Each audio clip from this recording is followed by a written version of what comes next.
Hey guys, welcome to a new episode of the Young Team with Motherwell Football Club. You join us midst of a shit show of a season, really. It's been absolutely awful. Well, we hope this would be a season of progression. It's certainly been regression, as you can see there in the league table on your left-hand side.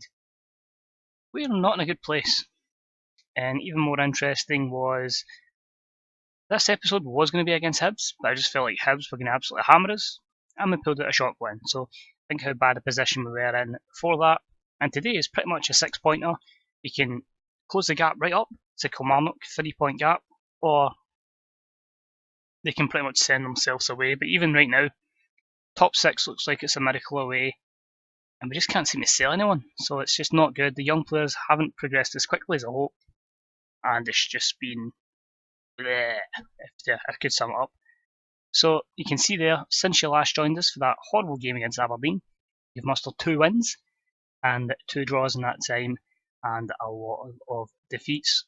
So clean sheets have been an issue. You can see there a 2-1 defeat away to Kilmarnock. Craig Tanner scoring against us, so that was annoying. Jens Odegaard pulling one back after Luke Berry put them 2-1 up. Even against Ayr, which I was hoping, a team that hadn't won at the time, would be a good chance for us, a 1-1 draw. Alan Forrest for the home side and Anthony McDonald for us. And then we go and beat Rangers. I just don't get it. We can't beat the crapper teams, but then play Rangers and we win 1-0. Jens Odegaard again. Disappointing against St Mirren. We basically were winning. Anthony McDonald. They equalised through Stevie May. Carl McHugh gets sent off. Really doesn't give us much of a chance. And then Stevie May gives the visitors a win. Again, another lead that was thrown away. Good start away to Hearts. Davy Turnbull with a goal before a double from Sam Cosgrove and then one from Uche Ikepezu. You're never going to win against Celtic, so a 2-0 loss there. Bale with a goal, and then a horrible own goal by Chris Cadden. I don't even want to talk about it, it was that bad.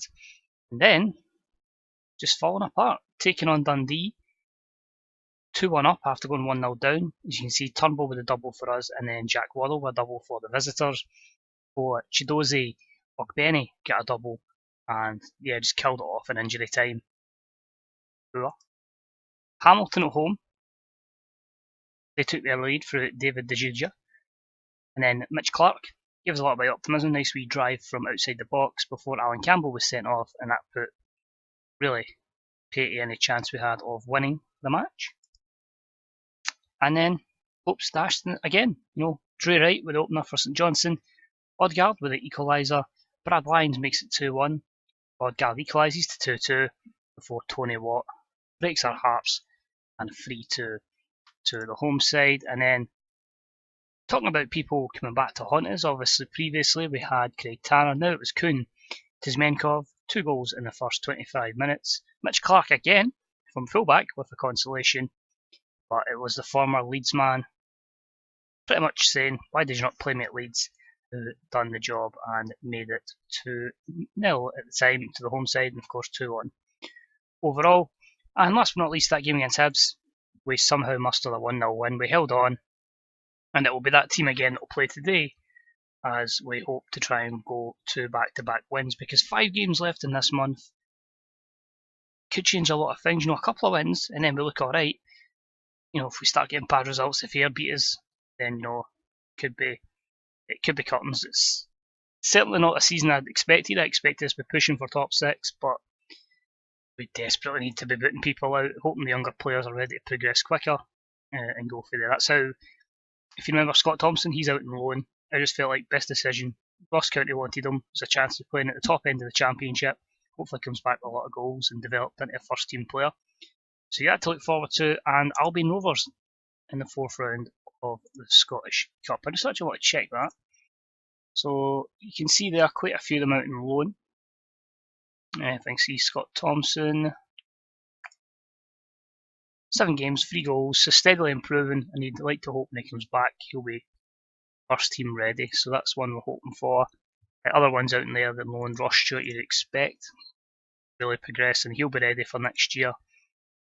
I think I just wanted them 1 season too early and had to get rid of them out loan as quickly as we could. There's a few there, could do well. Hillcoat I think will be one for the future, he's only 16, he's getting first team football at Montrose, so if he develops at a steady rate, he might play. So, today's Killie, we're back with a 5-3-2. It's going to be George Long in goals, then it's going to be Mitch Clark, Charles Dunn, Tishubu Abua, Apo Halme, to try and think how I was going to pronounce it there, Chris Cadden at right wing back. Midfield 3 is going to be David Turnbull as the playmaker, Karen McHugh as the ball winner, Alan Campbell as the box-to-box midfielder, and a pairing of Odegaard and Ryan Hardy, who look like he'll leave the club, but we'll see what we can do. He is up at the end of the season with his contract, but he's never really done it here. So we'll see what happens. A lot of people out of contract and loans expiring. Would you miss many of them? Because pretty much the highlighted ones here are the ones that would be going. And to be honest, the loans maybe, and you look at people under contract, Hardy's underperformed. McHugh could maybe do better for that wage, and the same with Songo as well. So we'll see. But anyway, let's get this match going. So home to Kilmarnock, they're 13-8. We're the favourites somehow, but it is 11-3-10. We need this win to somehow, some way, get back into contention and hopefully salvage the league status. So they've got a lot of experience at the back. Surprised Greg Taylor's still there, but the one thing you watch out for is Ennis Cameron up front. He just develops into a really good striker in this, but they've got good options on the bench. Tans is on the bench, as is Berry, so both scored in that game at Rugby Park, and hopefully we won't have a repeat here. Hopefully we can be positive, we can get another win under our belts, and we can start looking up the way rather than down. So they're having more of the ball to start with.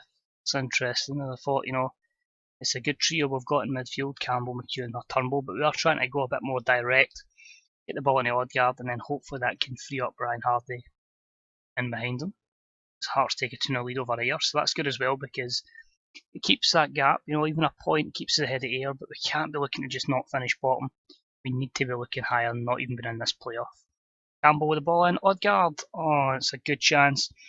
It's just by the post there, Jamie McDonald. Killie, Alme, Hugh, can we somehow launch a counter-attack here? George Long's gone a long way, and hopefully Chris Cadden can drive. The ball plays it to Ryan Hardy, ball in. Good pressure. Mitch Clark, Campbell. Clark again is on his bike. Campbell, David Turnbull. Oh, that was a good chance there for Turnbull. Maybe really out of nothing there. That wee bit of gap opened up there. And unfortunately his drive's just over the bar. So encouraging signs so far. The fact we've kept a clean sheet for 30 minutes is always a positive beginning. But we need to be doing better at the lower end of the park. We need to be getting goals. And it does seem that has been a bit of a weak point.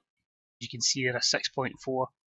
It's another poor day at the office for Ryan Hardy. I just feel when you're getting performances like that, it does look like it's probably time to move him on. So first half, we'll say aggressive, far from pleased. The reality is, while the result is not horrible, a lot of 6.4, 6.5s, you need to be doing better than that, if I'm honest. So hopefully they can pick up in the second half. We'll give them to about 65 minutes and then we'll see. Campbell plays it in, McHugh with a volley, and that's just over the bar as well. So while we're having chances, it's not strikers that are having the chances, hence not triggering a goal. Hardy, it's a 6.3, so that's that you've been taken off, and we'll go with young striker Dean Martin. So that's what we're having to go with, a new gen striker, because Skelton's more of the target man. And his ball in, Campbell, and he's headed it back, and it's in from Applehalm. The Leeds loanee has done it. The Finnish centre defender has made it 1-0, and a rare goal from a set piece, which is good to see. Well up there, and Alan Campbell at the back post. Well, they're giving the assist to Turnbull, but I'm sure Alan Campbell will have something to say about that. But that's what we want, positivity. We're actually going to have to take Turnbull off because he is a bit fatigued, and he'll be replaced by Kevin Bircham, who is another new gen, 17 years of age, so we are pushing him in quite early. But that's what we're down to. That's the players that have been performing recently, so we'll stick with them. And hopefully they can keep this up. But I think this is probably going to be the team that sees the game out. We'll just get them to tighten up. And we've lost Chris Cann to injury. Thankfully, we do have a right back on the bench. So Chris Donaldson, another new gen at 18, is off the bench. We'll just get him to be balanced, not too attacking, not too defensive, just right. Hopefully we can hold on, but here's Taylor. And his strike, great strike there. But George Long was certainly equal to that there. And Killie will continue to press. Out to Kiltie again. Bircham with the pressure. And McHugh, he's already been booked. And is he going to be sent off? No, it's only a talking to. That makes a change because usually we just seem to get red cards galore. So hopefully we can hold on, but it looks like back-to-back clean sheets. And at the same time, back-to-back wins. So hopefully, is this the start of a revival? Tell the boys well done. We'll get the morale up because obviously that's half the battle in Football Manager. If you've got the morale, you're sorted. So a nice wee 7-point gap over Ayr, which gives us a bit of breathing space. But 1 win away from Killie. And you never know, with the fixtures coming up, it could be a good chance to catch the likes of Hamilton, Hibernian, and if you're a bit more ambitious, probably St Mirren and Aberdeen. But one step at a time. It is only the 4th win of the season, but we'll certainly take that. And it's still mental that after 18 rounds of fixtures, St Johnstone are leading away with 37 points, Hearts with 36, and then Celtic and Rangers. Celtic these days are managed by, I get the manager, sorry, Jaap Stam still, and Rangers, well, Graham Murray is no longer in charge. He has moved on, and it is now Gary McAllister who is the manager after an interim basis. He's took over the job after Graham Murray parted to go to Leicester. Stevie Gerrard sacked from Wolves. Interesting. That's it for this episode, so a bit more positive. Worrying next fixture away to Rangers, but hopefully those matches against St Mirren, Ayr and Hearts we can really kick on and put ourselves in a good position before the mini winter break. Then it's Albion Rovers in the Cup and then a couple of interesting league fixtures. So cheers for tuning in. Positive vibes, let's do this. Until next time, this is Maxie, and I'll see you all real soon. Bye bye.